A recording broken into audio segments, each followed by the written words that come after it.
congratulations. I love the street versus stage. It's awesome. Can you tell me, for the lay people, what is the benefit of that? What do you think it's going to bring to the broader community of dance, having these street dancers on stage? Well, I think, for years now I've seen street dancers just push the bar and to do things that are out of the box. If you look at ballet, there are a certain number of steps in ballet that you will repeat, and that's as far as it goes. And as most other sort of contemporary and everything else is based on classical style, it wasn't sort of moving forward. Street for me has moved dance forward. And while that is inspirational in itself, the street kids need the discipline of the stage kids. So to bring them together and challenge them together, I think this is just moving dance forward. And I think it's also forcing the stage dancers, certainly for the future generations of So You Think You Can Dance. I mean, we see kids coming through who've watched it from season 1, who, ballet dancers did ballet, jazz, tap, contemporary, and now they're doing Bollywood and ballroom. I mean, you have literally changed the way teachers teach dance.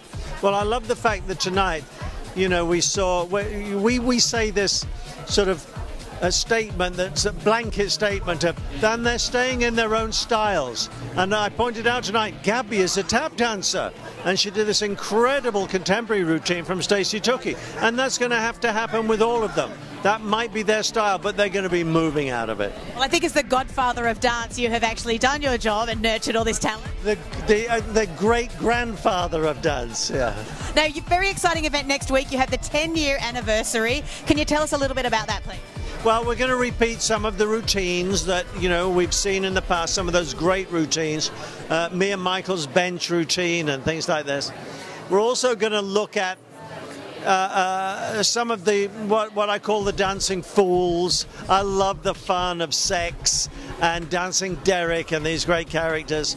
We're going to look at some of the greatest judge comments from Christina Applegate, Adam Shankman, Lady Gaga, these wonderful people that have been on the show, Ellen DeGeneres, and what they've said about dance and how they feel about it.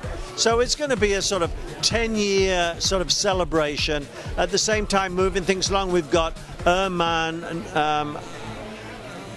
Conejo from American Ballet Theatre, who's the principal there, doing La Corsaire, which is this incredible thing. We've got Academy of Villains coming in.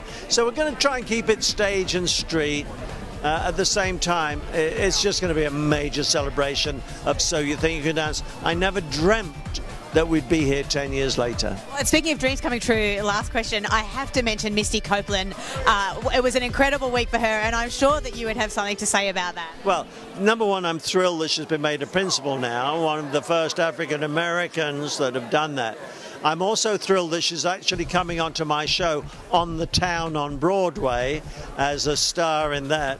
And of course, she was a judge on So You Think You Can Dance, and we're going to see her next week in the anniversary show. Well, we thank you for your commitment, and you're awesome as always. Thank you, Nigel. Thank you so much.